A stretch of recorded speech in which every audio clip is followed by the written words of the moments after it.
ओम शांति। आज का प्रातः क्लास है 10 अप्रैल 1967। रिकॉर्ड चला है दूर देश का रहने वाला आया देश पर आए। रूहानी मीठे मीठे बच्चे जानते हैं कि फिर से मना कल्प कल्प के बाद इसको कहा जाता है दूर देश का रहने वाला फिर से आया देश पर आए। और ये सिर्फ उसे एक के लिए ही गायन है, उनको ही सभी याद करते हैं।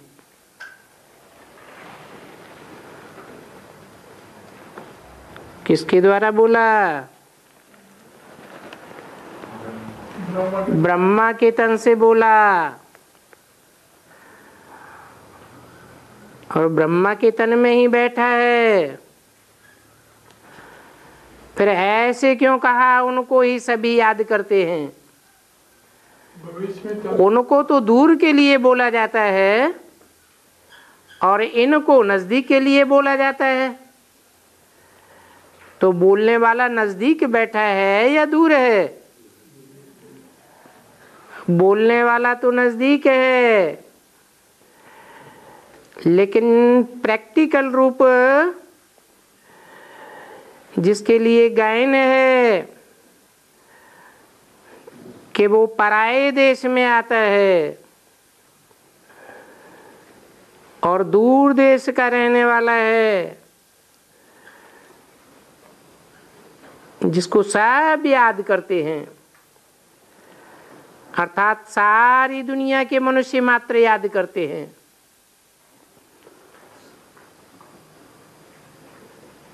वो विचित्र है, उसका चित्र नहीं खींचा जा सकता। उनका कोई चित्र है ही नहीं। ब्रह्मा विष्णु शंकर को देवता कहा जाता है,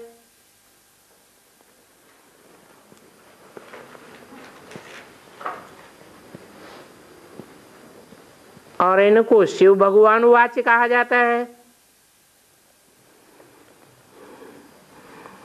जो रहते हैं परम धाम में।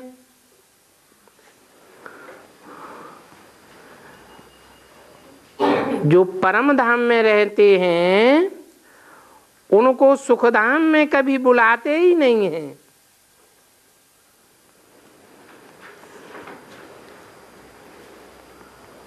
कहाँ बुलाते हैं? दुख धाम में ही बुलाते हैं। परंतु वो आते हैं संगम युग पर। न सुख धाम में आते हैं और न दुख धाम में आते हैं। दुख धाम और सुख धाम का जो संगम है उसी समय पर आते हैं। ये तो बच्चे जानते ही हैं कि सतयुग में सारे विश्व पर तुम पुरुषोत्तम राज्य करते हो।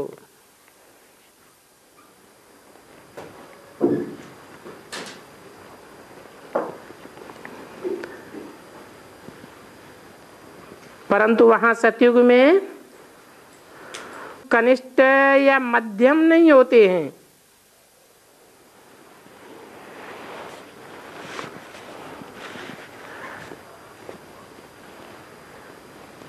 कहेंगे कि वहां तो सब उत्तम ही उत्तम है।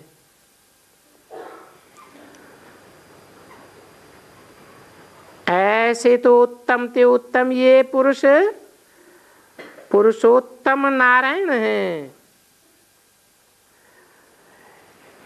इनको ऐसा पुरुषोत्तम बनाने वाला श्री श्री शिव बाबा कहेंगे।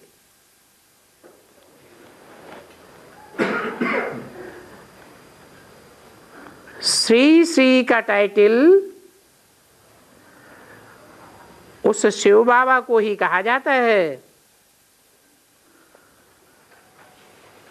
आजकल तो सन्यासी आदि भी अपन को श्री कह देते हैं। श्री श्री 108 जगत गुरु जी महाराज।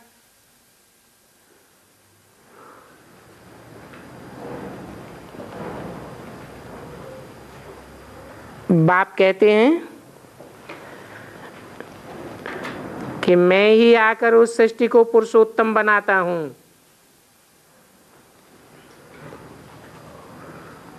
सतयुग में सारी सृष्टि में उत्तम से उत्तम मनुष्य रहते हैं।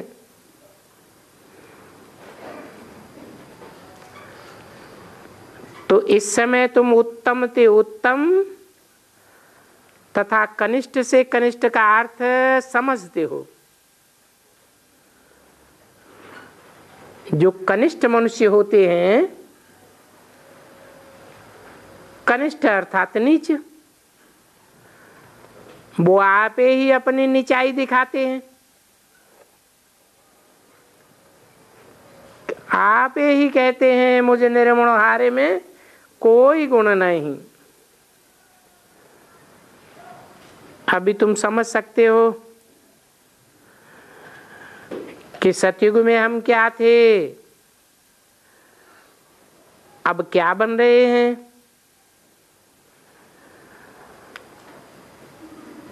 पहले हम पापात्मा पतित थे, अब फिर से हम स्वर्गवासी पुरुषोत्तम बन रहे हैं। और ये पुरुषोत्तम बनने का है ही संगम युग। तुमको इस बात की पक्की खातिरी है कि इस पुरानी दुनिया का विनाश जरूर होना है।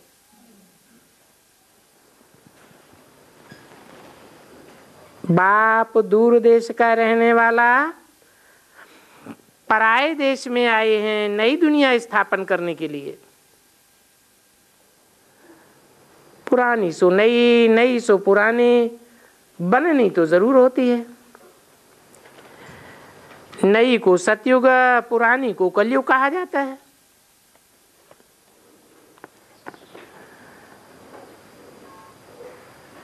बनाने वाला सच्चा बाप है ही सोना।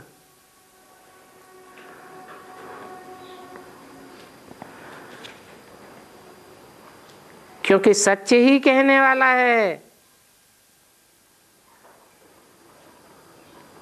उनको कहते ही हैं गॉड फादर इज ट्रुथ।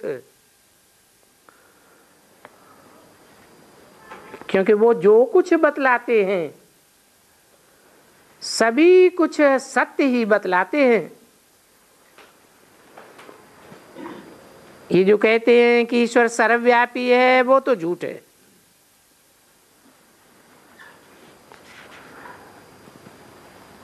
तो बाप कहते हैं अब झूठी बात मत सुनो। See no evil, talk no evil, hear no evil। ये भक्ति करते करते बंदर मिसल बन गए। बाप के लिए तो जो भी बतलाते हैं वो झूठ ही झूठ बतलाते हैं। बाकी राज विद्या की बात अलग है।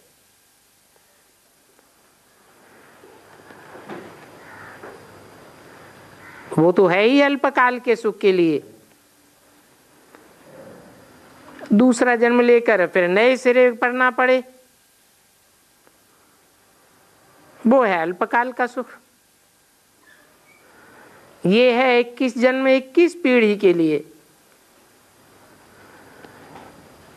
पीढ़ी बुढ़ापे को कहा जाता है।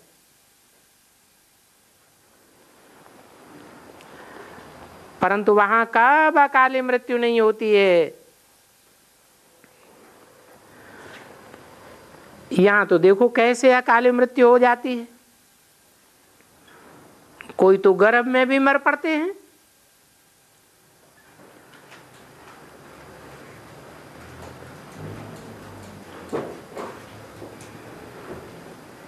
हद की बात है कि बेहद की बात भी है?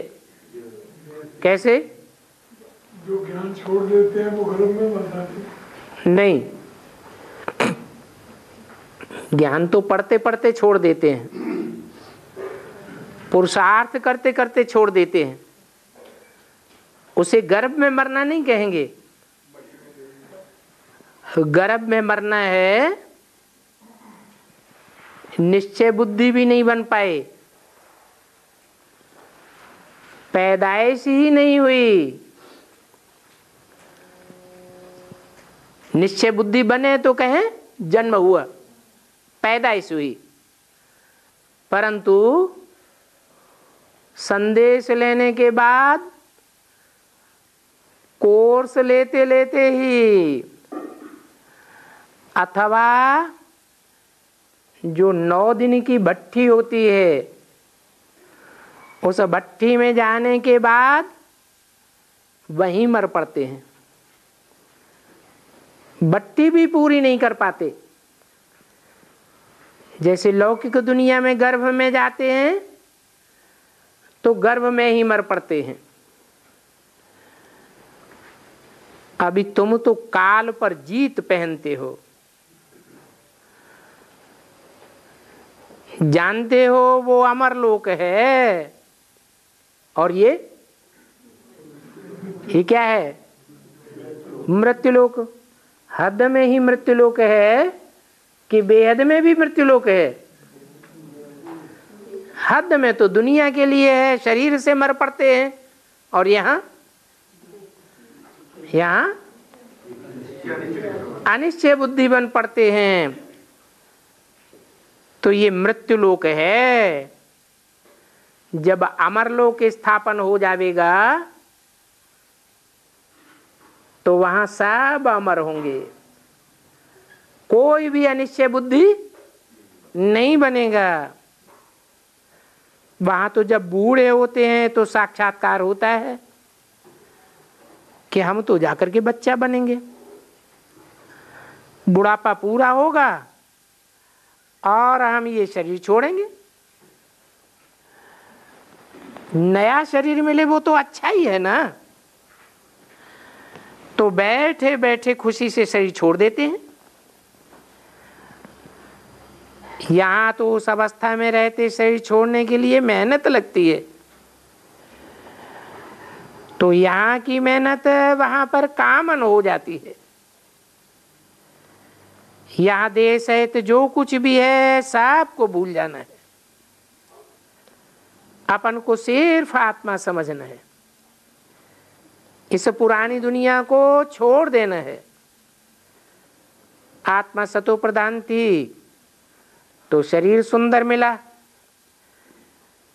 फिर काम चिच्छा पर बैठकर तमो प्रधान सांवरे हो गए तो शरीर भी ऐसा मिला सांवरा, सुंदर से श्याम बन गए, श्याम से सुंदर बन गए। कृष्ण का नाम तो कृष्ण ही है, फिर भी उनको श्याम सुंदर क्यों कहते हैं?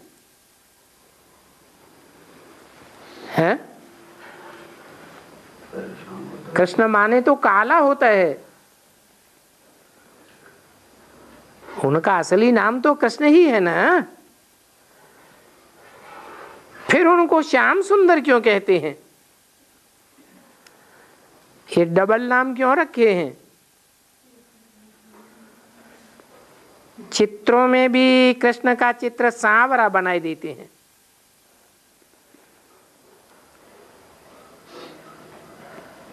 गोरा तो नहीं बनाते। चित्र चरित्र की यादगार होती है, परंतु वो लोग अर्थ नहीं समझते हैं। अभी तुम तो समझते हो कि पहले हम सतो प्रधान सुंदर थे, अभी तमो प्रधान श्याम बन गए हैं। सतो प्रधान को पुरुषोत्तम कहा जाता है और तमो प्रधान को कनिष्ठ कहेंगे। बाकी बाप तो है ही एवर प्योर, वो आते हैं हसीन बनाने के लिए, मुसाफिर है ना, कल्प कल्प आते हैं, नहीं तो पुरानी दुनिया को नया कौन बनावेगा। ये तो पतित छी दुनिया है, इन बातों को दुनिया में कोई भी नहीं जानते हैं। अभी तुम जानते हो कि बाप हमको पुरुषोत्तम बनाने के लिए पढ़ाए रहे हैं, हम फिर से देह सो देवता बनने के लिए सो ब्राह्मण बने हैं।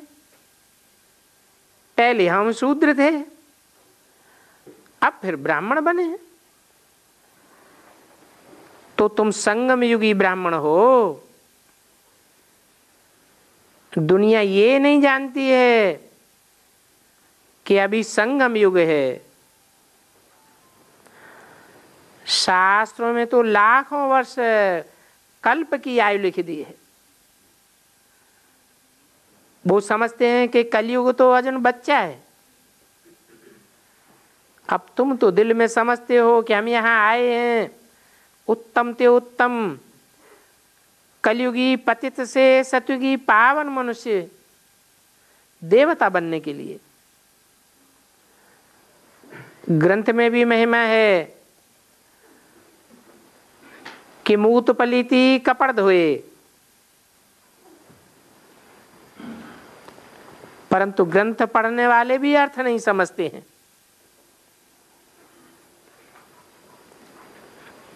कि कपड़ा किसको कहा जाता है। मूत पलीती कपड़े कौन से युग में होते हैं और कब वो कपड़े धोए गए। पढ़ने वाले खुद मूत पलीती हैं और बैठ करके गुरु नानक की बात बताते हैं।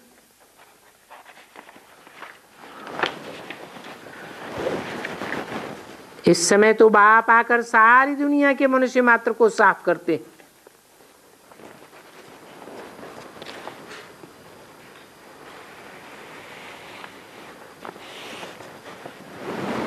वो गुरु नानक का गायन समझ लेते हैं, है तो बाप की बात। 10/4/67 की वाणी का दूसरा पेज। अभी तुम तो उस बाप के सामने बैठे हो।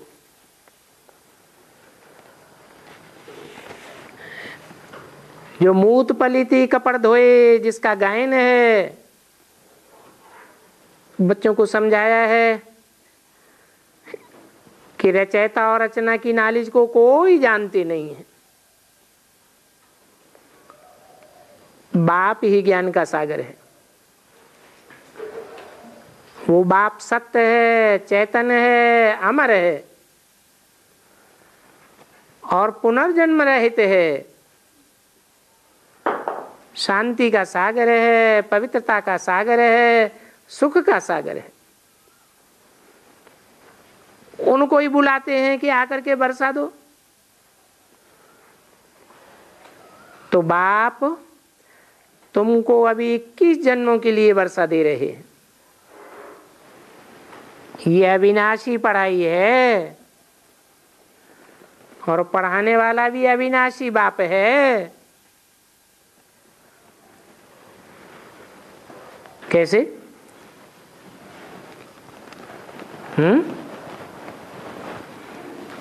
अविनाशी बाप माने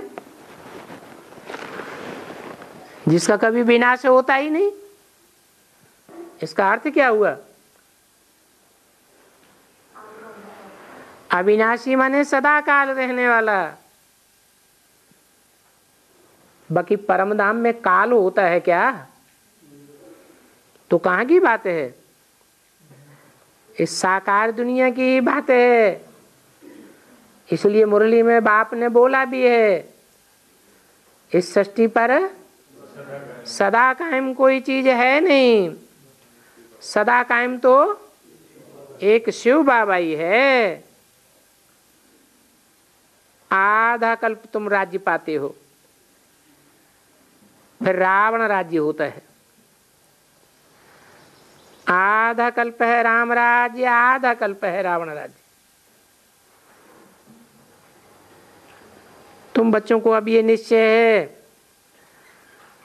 कि तुम्हारा प्राणों से भी प्यारा वो पारलौकिक बाप है। प्राण किसको कहा जाता है? प्राण आत्मा को कहा जाता है। मनुष्य मात्र उस पारलौकिक बाप को याद करते हैं, क्योंकि वो आकर के दुख से छुड़ाकर सुख में ले जाते हैं। तो प्राणों से प्यारा हुआ ना, आधा कल्प के दुखों से छुड़ाकर पूरी सुख शांति देने वाला बाप है। तुम जानते हो सतयुग में हम सदा सुखी रहेंगे, बाकी सब शांति धाम में चले जाएंगे। फिर रावण राज्य में दुख शुरू होता है। तो दुख और सुख का ये खेल है। मनुष्य समझते हैं कि यहां ही अभी सुख है और यहां ही दुख है। इस दुनिया में सुख दुख का खेल होता है, परंतु ऐसे नहीं है। तुम जानते हो कि सुख की दुनिया स्वर्ग अलग है और दुख की दुनिया नरक अलग है। सुख की दुनिया कौन बनाते हैं और दुख की दुनिया कौन बनाते हैं? सुख की दुनिया स्वर्ग बनाते हैं, जो सदैव स्वस्थिति में रहने वाला बाप है, वो ही सुख की दुनिया बनाते हैं। उनके अलावा उस दुनिया में सदैव स्वस्थिति में रहने वाला कोई भी है ही नहीं।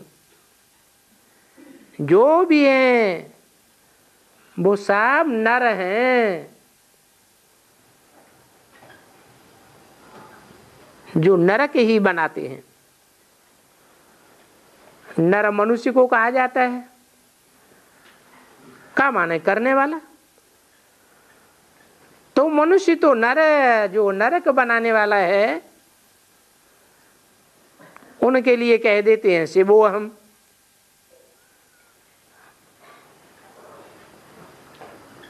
मेरे में, तेरे में, सब में बाप है,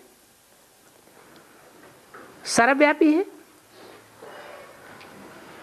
अब स्वर्ग की स्थापना तो बाप राम ही करते हैं ना। नरक की स्थापना रावण करते हैं।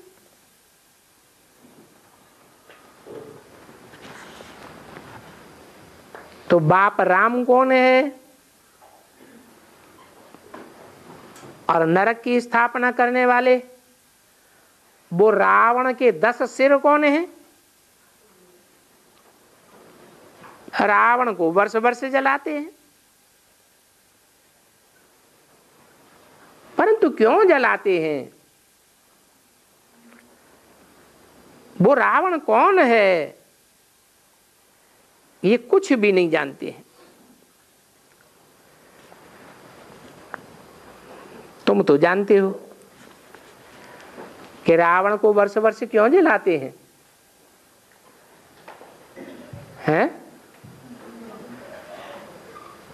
जरूर रावण वर्ष वर्ष बढ़ता जाता है, इसलिए वर्ष वर्ष जलाते हैं। और क्यों जलाते हैं? क्योंकि रावण तुमको जलाते हैं, इसलिए तुम रावण को जलाते हो। ये रावण कौन है? हैं? कौन है? क्या जवाब आएगा? वो मुरली में बोला है, जरूरी है गुरु लोग। ये रावण के रूप हैं, जानते कुछ भी नहीं है। बड़े बड़े महाराजाएं, प्रेसिडेंट, प्राइम मिनिस्टर आदि सब जैसे कि बेवकूफ बने पड़े। दशहरे पर क्या क्या बैठ बनाते हैं और कितना भारी खर्चा करते हैं, समझते कुछ भी नहीं। कितनी कहानियां बैठ सुनाते हैं, दिखाते हैं राम की सीता, भगवती को रावण ले गया। मनुष्य भी समझते हैं हाँ ऐसा हुआ होगा। अभी तुम समझते हो कि कितने नॉनसेंस हैं, जानते तो किसको भी नहीं है। न शिव बाबा को जानते हैं, न ब्रह्मा विष्णु शंकर की बायोग्राफी को जानते हैं। इसको कहा ही जाता है अंधश्रद्धा। अभी तुम तो सबका ऑक्यूपेशन जानते हो। ये तुम्हारी बुद्धि में नॉलेज है कि ब्रह्मा का पार्ट किसका है, विष्णु का पार्ट किसका है और शंकर का पार्ट किसका है। बाकी सारे वर्ल्ड की हिस्ट्री ज्योग्राफी को कोई मनुष्य नहीं जानते हैं, एक बाप ही जानते हैं। परंतु उस बाप को वर्ल्ड का रचयिता भी नहीं कहेंगे। कौन से बाप को? जो रूहानी बाप है उसको रचयिता नहीं कहेंगे। क्यों? जो रचयिता है और उसकी जो रचना है उसका कनेक्शन साकार से है या निराकार से है? साकार से है। तो इससे साबित होता है कि निराकार बाप जब साकार में आते हैं तभी रचयिता कहा जाता है। वो सारी मनुष्य सृष्टि का बीज रूप है। बाकी वर्ल्ड तो है ही है, कोई रचने की बात नहीं है। ये सृष्टि अनादि है। बाप सिर्फ आकर के नॉलेज देते हैं कि ये चक्कर कैसे फिरता है। भारत में लक्ष्मी नारायण का राज्य था,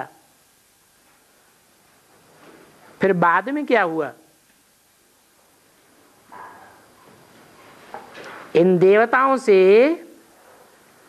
जो सतयुग त्रेता में राज्य करते थे उनसे कोई ने लड़ाई की क्या?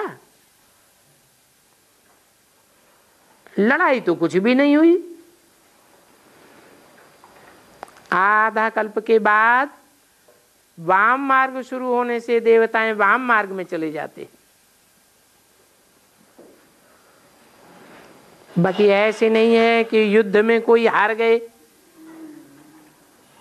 सतयुग त्रेता के देवताएं हार गए और रावण राज्य स्थापन हो गया। लश्कर आदि की तो कोई बात नहीं है, ना ही लड़ाई से राज्य लेते हैं, न राज्य लेते हैं न गवाते हैं।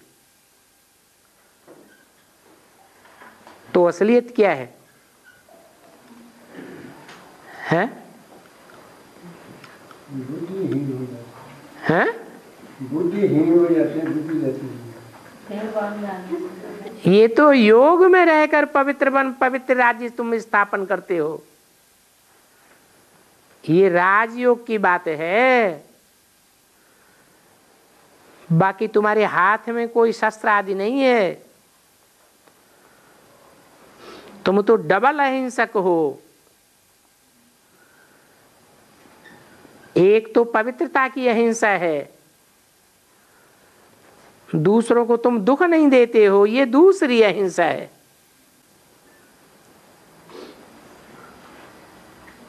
बाकी सबसे बड़ी हिंसा है काम कटारी की। ये हिंसा ही आदि मध्य अंत दुख देती है। रावण के राज्य में ही दुख शुरू होता है, बीमारियां शुरू हो जाती हैं। कितनी ढेर की ढेर बीमारियां हो गई हैं और कितनी ढेर की ढेर दवाइयां निकलती हैं। कितने हॉस्पिटल्स बनते जाते हैं, कितने ढेर के ढेर डॉक्टर्स बनते जाते हैं। सारे के सारे रोगी बन गए। अभी तुम तो योग बल से 21 जन्मों के लिए निरोगी बनते हो।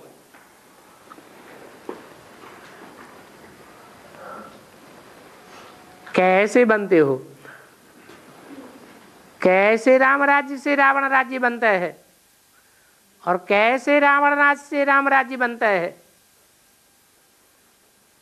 तुम कहेंगे योग बल से राम राज्य की स्थापना होती है और भोग बल से रावण राज्य की स्थापना होती है।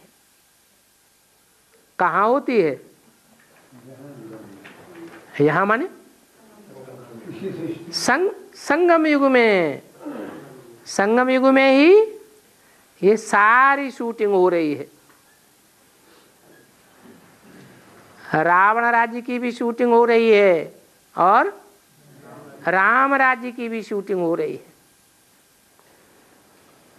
वहां दुख व बीमारी का नाम निशान नहीं रहता है। इसका मतलब ऐसी शूटिंग हम कब करेंगे? जो कोई भी बीमारी आदि का नाम निशान नहीं रहेगा, है? जब शुद्ध योग बल ही योग बल होगा, एक शिव बाबा दूसरा न कोई। आत्मिक स्थिति से नीचे उतरना ही नहीं होगा। अभी तो घड़ी घड़ी अभी योग बल में और अभी अभी भोग बल में आ जाते हैं।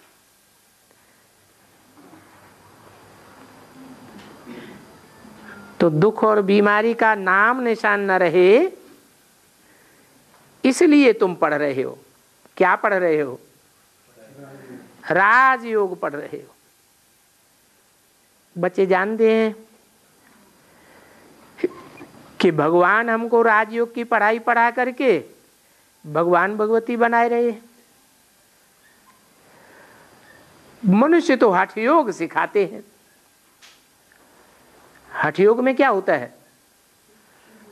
आत्मिक स्थिति में स्थित कराया जाता है या देहवान बढ़ाया जाता है? आसन लगाओ, कुंभक जोड़ो, प्राणायाम करो। ये शारीरिक प्रक्रियाएं हैं, देह की प्रक्रियाएं हैं। या आत्मा को एकाग्र करना सिखाया जाता है। और वो हठ योग की पढ़ाई तो कितनी कठिन है। तुम्हारी पढ़ाई तो कितनी सहज है। आधा पौना घंटे के अंदर सारी नॉलेज समझा सकते हो। 84 जन्म भी कौन कौन लेते हैं ये भी तुम ही जानते हो।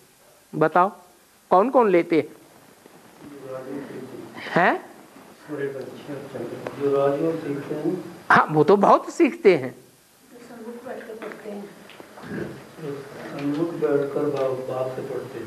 कौन कौन? तो ये 2 बार आया ना, तो 2 नाम बताओ कि 84 जन्म कौन कौन लेते हैं? सूर्यवंशी, चंद्रवंशी, ब्रह्मा जैसी चंद्रवंशी आत्माएं और राम जैसी सूर्यवंशी आत्माएं 84 जन्म लेती हैं। तुम जानते हो कि भगवान हमको पढ़ाते हैं, वो है ही निराकार। सच्चा सच्चा नाम उनका शिव है।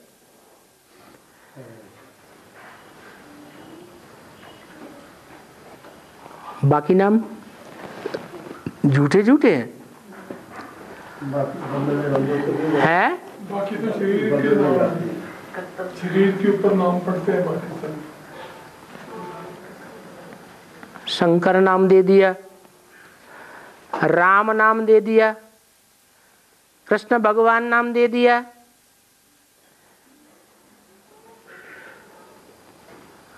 पाप कटेश्वर नाम दे दिया,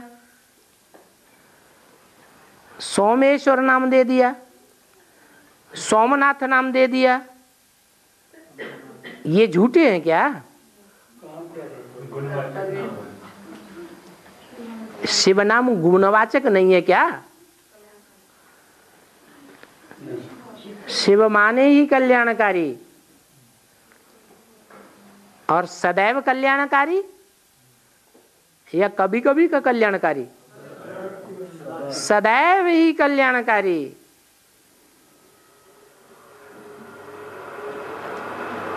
ये कल्याणकारी नाम काम के आधार पर पड़ता है या ऐसे ही पड़ गया परम धाम में? है जरूर संगम युग में आकर ऐसे काम किए हैं। जो भी काम किया है, चाहे मनसा से, वाइब्रेशन से, चाहे दृष्टि से, चाहे वृत्ति से, चाहे कर्मेंद्रियों से, कैसी भी स्टेज में, कैसी भी स्थिति में उसने जो भी काम किया है उसका रिजल्ट कल्याणकारी ही है। इसलिए उनका नाम शिव है। तो कल्याणकारी है ना, और सर्व का कल्याणकारी या कोई कोई का कल्याणकारी? कोई का कल्याण कर देता हो? नहीं, सबका कल्याण ही कल्याण करता है। वो सर्व का सदगति दाता है। 1 2 4 की बात नहीं। ऊंच ते ऊंच बाप ऊंच ते ऊंच मनुष्य बनाते हैं। ऊंच ते ऊंच मनुष्य कौन होते हैं? इब्राहिम, बुद्ध, क्राइस्ट को ऊंच ते ऊंच मनुष्य नहीं कहेंगे, है?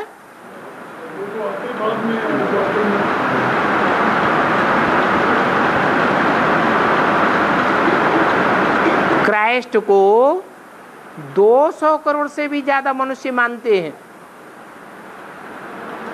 तो ऊंचे नहीं है, है? क्राइस्ट को ऊंचे नहीं कहेंगे। क्यों? 200 करोड़ की जनरेशन क्राइस्ट को मानती है। तो वो उनके धर्म वाले बाबा मानते हैं, बाकी थोड़े मानेंगे। ठीक है, तो 200 करोड़ में ऊंच और 10 करोड़ में ऊंच, तो अंतर हुआ कि नहीं? सत्युग त्रेता में 10 करोड़ होते हैं, लगभग 10 करोड़ होते हैं ना, और कलयुग के अंत में 500 करोड़। उन 500 करोड़ में से 200 करोड़ से ज्यादा क्रिश्चियंस। तो 200 करोड़ से ज्यादा जो मनुष्य जिस क्राइस्ट को मानते हैं वो ऊंच हुआ, या 10 करोड़ से जो ऊंचा है वो ऊंच हुआ? है? है?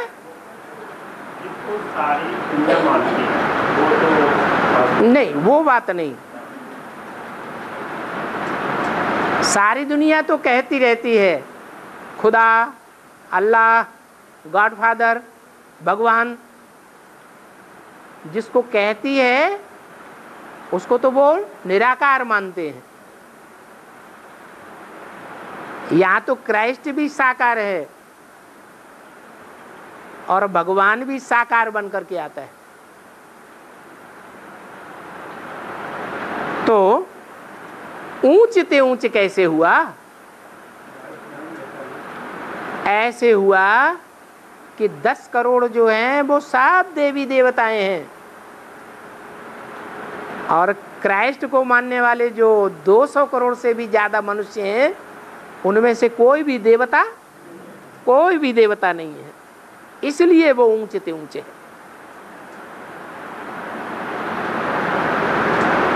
बाप पढ़ाई पढ़ा करके तुमको होशियार बनाकर अब कहते हैं कि जा करके पढ़ाओ। इन ब्रह्मा कुमार कुमारियों को पढ़ाने वाला शिव बाबा है। ब्रह्मा द्वारा तुमको एडॉप्ट किया है। तो कोई बतावे कि ये प्रजापिता ब्रह्मा कहां से आया?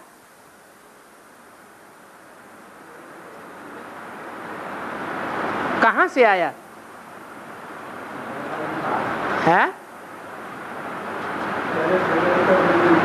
इस बात में ही मुझ जाते हैं।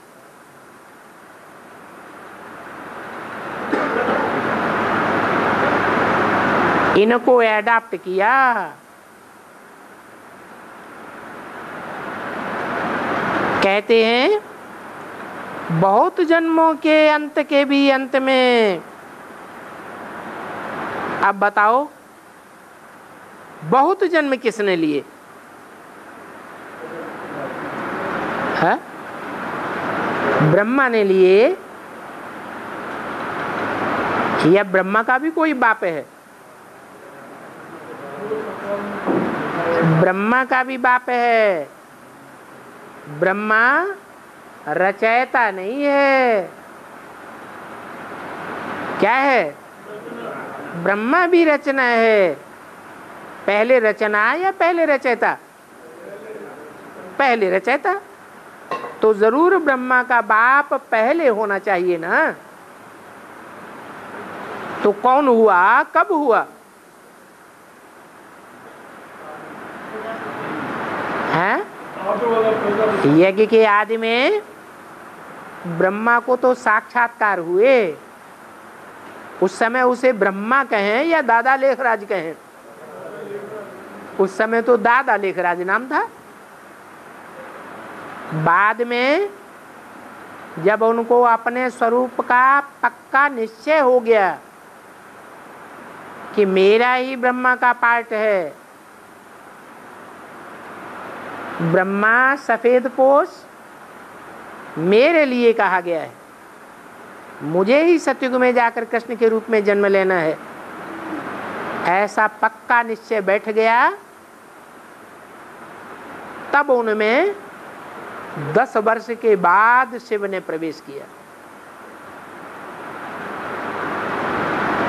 शिव बाप जब प्रवेश करते हैं तब नाम धरते हैं ब्रह्मा। सब तो इस राज को नहीं समझते हैं तो ब्रह्मा को ही बाप मान लेते, भगवान का साकार रूप मान लेते हैं। वास्तव में ब्रह्मा कोई रचयिता नहीं है। ब्रह्मा तो रचना है, रचयिता बाप है। जो मुकर्रर रथ में प्रवेश करते हैं पहले पहले, उसी को प्रजापिता कहा जाता है। तो बाप कहते हैं कि लक्ष्मी नारायण ने ही पूरे 84 जन्म लिए हैं। कौन से लक्ष्मी नारायण ने? किस तरफ इशारा करते थे? हैं? चित्र की तरफ इशारा करते थे कि इन लक्ष्मी नारायण ने, माना इनके नीचे जो राधा कृष्ण का चित्र दिया हुआ है, जो सतयुग में राधा कृष्ण के बाद लक्ष्मी नारायण का टाइटल लेते हैं, उनके लिए नहीं बोला कि वो पूरे 84 जन्म लेते हैं। उनके भी कितने वर्ष कम हो जाते हैं? 50 वर्ष कम हो गए तो ऑलराउंड पार्टधारी तो नहीं कहेंगे। तो बाप ऑलराउंड पार्टधारी में प्रवेश करते हैं। इसलिए बोला कि इन लक्ष्मी नारायण ने, कौन से लक्ष्मी नारायण ने? जो नर से डायरेक्ट नारायण बनते हैं, इन्होंने ही पूरे 84 जन्म लिए हैं।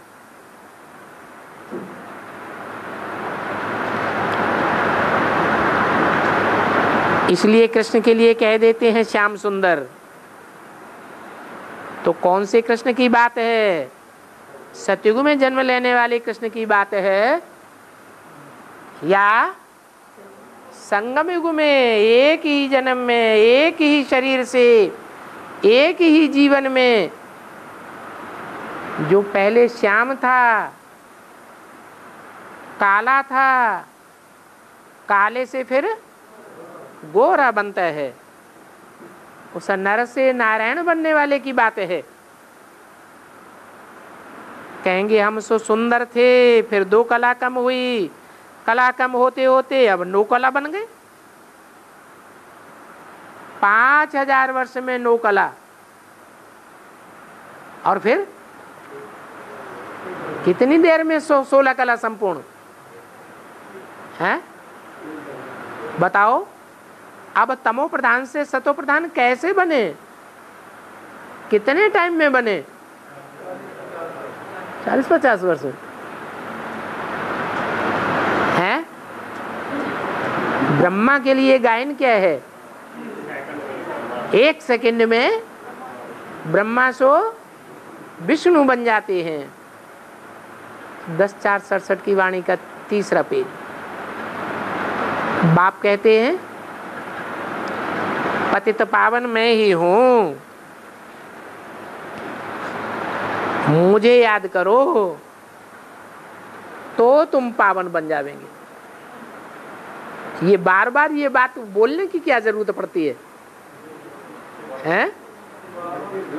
कि पतित पावन मैं ही हूं, और बोलते भी किसके सामने हैं? बच्चों के सामने बोलते हैं। तो बच्चों को ही क्या बार बार गलतफहमी होती है कि पतित पावन कहने वाला मैं ही हूं, ये मैं ही कौन है कि मुझे ही याद करो और कोई दूसरे को याद न करो? तो दूसरा कौन है जिसमें बच्चे उलझ जाते हैं? सिर्फ मुझे याद करेंगे तो तुम पावन बन जावेंगे।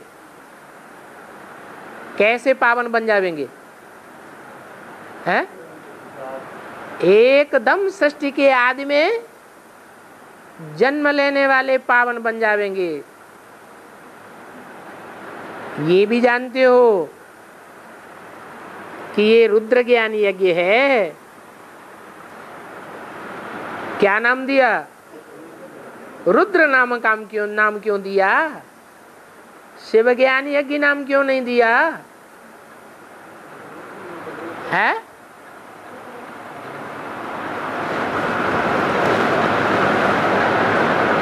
शिव आकर के ज्ञान देते हैं या रुद्र ज्ञान देते हैं? हैं? शिव आकर के ज्ञान तो देते हैं, लेकिन ज्ञान को धारण करते हैं कि जब रौद्र रूप धारण करते हैं तब उठ के खड़े होते हैं।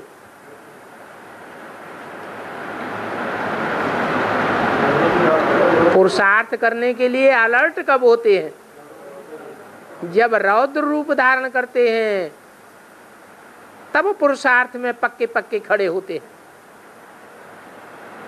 तो नाम है रुद्र ज्ञान यज्ञ। आगे भी रौद्र रूप धारण किया था, आदि सो अंत में भी रौद्र रूप धारण करेंगे। क्या प्रूफ? कोई प्रूफ है? यज्ञ के आदि में भी स्थापना के साथ साथ इस रुद्र ज्ञान यज्ञ से विनाश ज्वाला प्रकट हुई थी। आदि में भी प्रकट हुई थी, वो छोटा रूप था, और अंत में विकराल रूप होगा। अब यज्ञ में चाहिए ही ब्राह्मण। क्या?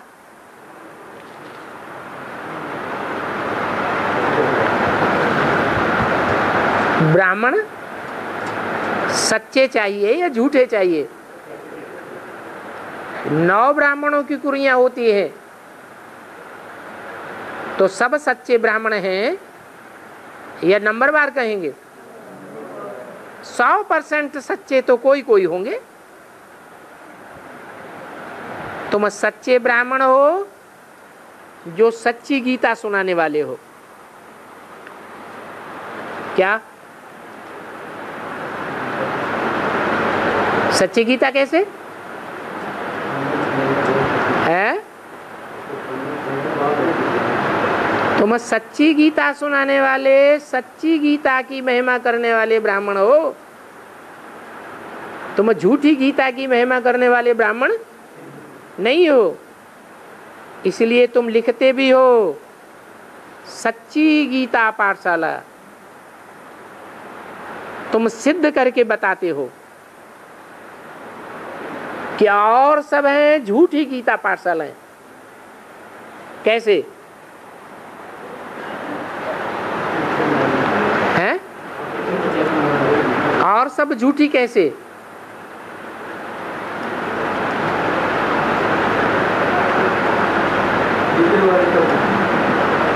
गीता सब धर्मों का माई बाप है। गीता का नाम ही है सर्वशास्त्र शिरोमणि। तो वो झूठी गीता का गायन है या सच्ची गीता का गायन है? गीता में नाम ही बदल दिया है। किसका नाम डाल दिया है? बाप के बदली बच्चे का नाम डाल दिया है। ये उल्टा काम किसने किया है? दुनियावी देहधारी धर्मगुरुओं ने या ब्राह्मणों की दुनिया के देहधारी धर्मगुरुओं ने उल्टा काम कर दिया।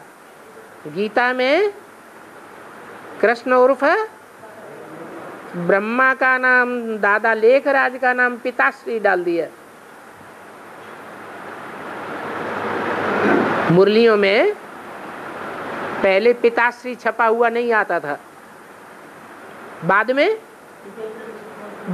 पिताश्री डाल दिया।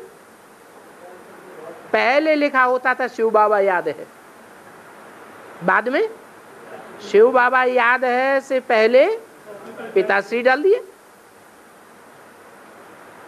अब ये भी जानते हैं जिन्होंने भी कल पहले वर्षा बाप से लिया है वो ही आकर के लेंगे। वर्षा लेने के लिए बाप को पहचानेंगे या पहचाने बगैर वर्षा ले लेंगे? हैं?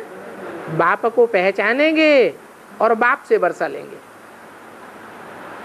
नहीं तो अम्मा में माँ में ही फंस करके रह जाते हैं। ये भी जानते हैं कि माँ से वर्षा नहीं मिलता। अपने ही दिल से पूछो कि हम पूरा वर्षा ले सकेंगे? पूरा वर्षा क्या होता है और अधूरा वर्षा क्या होता है? हैं? लक्ष्मी नारायण को पूरा वर्षा कहेंगे या कुछ अंतर भी कहेंगे? कैसे? लक्ष्मी कहाँ पूरा वर्षा लेती है? लक्ष्मी सारे राज्य के ऊपर अधिकार तो करेगी, क्या नारायण के ऊपर अधिकार करेगी? है नारायण के ऊपर अधिकारी होगी तो पूरा वर्षा कहाँ लिया? बाप तो राजयोग सिखा करके क्या बनाते हैं? राजाओं का राजा बनाते हैं, एकदम अधिकारी बनाते हैं। अधिकारी माने कोई के अधीन नहीं। तो अपने दिल से पूछो, हम पूरा वर्षा ले सकेंगे? तो पूरा वर्षा किसके लिए कहेंगे? नारायण के लिए कहेंगे। ये तुम्हारी 21 जन्मों के लिए कमाई है। वो कमाई तो साथ नहीं चलनी है। मनुष्य मरते हैं तो खाली हाथ ही जाते हैं।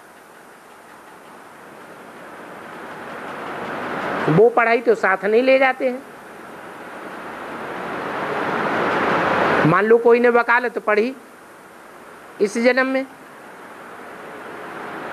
अगले जन्म में फिर से वकालत पढ़नी पड़ेगी? नहीं पढ़नी पड़ेगी। और ये पढ़ाई, ये ईश्वरीय पढ़ाई ऐसी है कि तुम शरीर छोड़ेंगे तो भी हाथ भरतू हो जाएगा। तुम्हारा बुद्धि रूपी हाथ इस ईश्वरीय पढ़ाई से भरतू हो करके जाएगा। अगले जन्म में भी यहाँ की पढ़ाई ऐड हो जाएगी। इसका कोई प्रमाण, कोई उदाहरण? अरे यज्ञ में कोई उदाहरण है? सिर्फ राम वाली आत्मा है या राम के जितने भी फॉलोअर्स हैं सबकी, सबका प्रूफ है। यहाँ एडवांस में कोई ऐसे बैठे हैं जिन्होंने इसी जन्म में ये पढ़ाई पढ़ी हो, पिछले जन्म में पढ़ाई ना पढ़ी हो? है? सभी हैं। है? सभी हैं। आपकी उम्र क्या है? हैं? आपकी उम्र क्या है? हैं? कितनी? 90 साल। हाँ, तो पिछले जन्म में आपने ये पढ़ाई शिव बाबा से पढ़ी थी? इसी जन्म में पढ़ी ना, पिछले जन्म में तो नहीं पढ़ी ना। तो देखो, आपने इसी जन्म में ये पढ़ाई पढ़ी है, पिछले जन्म में ईश्वर से नहीं पढ़ी है। और आपने हैं? आपकी उम्र क्या है?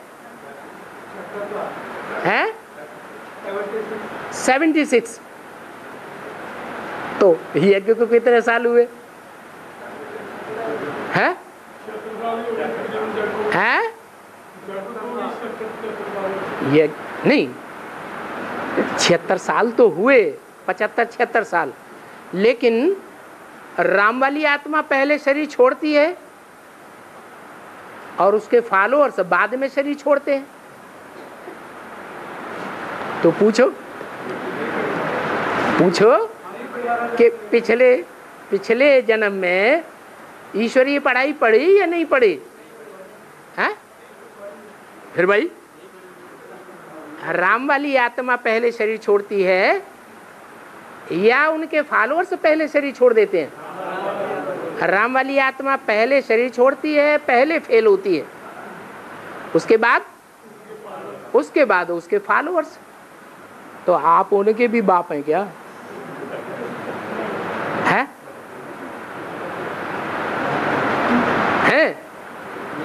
नहीं है। इसका मतलब कि दो लोग तो यहाँ ऐसे बैठे हुए हैं जिन्होंने पिछले जन्म में बाप से पढ़ाई नहीं पढ़ी थी।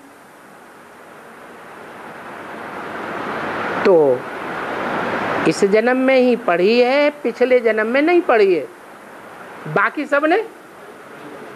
बाकी सबने पिछले जन्म में ये पढ़ाई पढ़ी है, बाप से।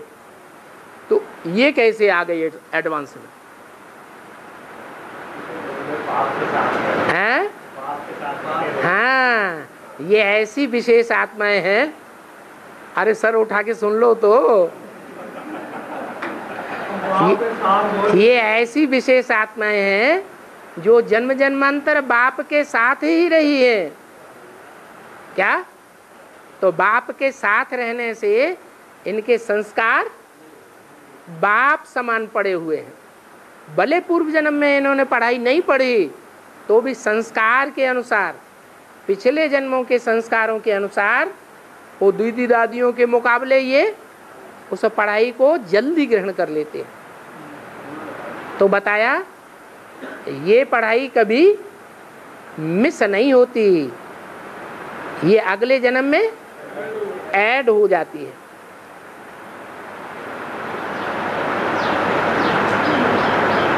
तो सारी कमाई कहीं मिट्टी में ही मिल जावे, इससे तो हम क्यों ना सारी कमाई ट्रांसफर करके शिव बाबा को दे देवे। जो बहुत दान करते हैं तो वो दूसरे जन्म में बहुत साहूकार बनते हैं। ट्रांसफर करते हैं ना, वो तो एक जन्म के लिए ट्रांसफर करते हैं, और तुम 21 जन्मों के लिए ट्रांसफर करते हो। अभी तुम 21 जन्मों के लिए नई दुनिया में ट्रांसफर हो रहे हो, तुमको रिटर्न में 21 जन्मों के लिए मिल जाएगा। वो तो एक जन्म के लिए अल्पकाल के लिए ट्रांसफर करते हैं, एक जन्म में ट्रांसफर करते हैं तो अगले जन्म में प्राप्ति हो जाती है। या तो साहूकार बन जाते हैं या तो राजा बन जाते हैं। तुम तो ट्रांसफर करते हो 21 जन्मों के लिए। तो तुमको देने वाला कौन है और उनको देने वाला कौन है जो अल्पकाल के लिए एक जन्म के लिए मिलता है? हैं? तुमको देने वाला बेहद का बाप है, और जन्मों में जो ट्रांसफर करते रहे तो वहां देने वाला बेहद का बाप नहीं था। अच्छा, ओम शांति।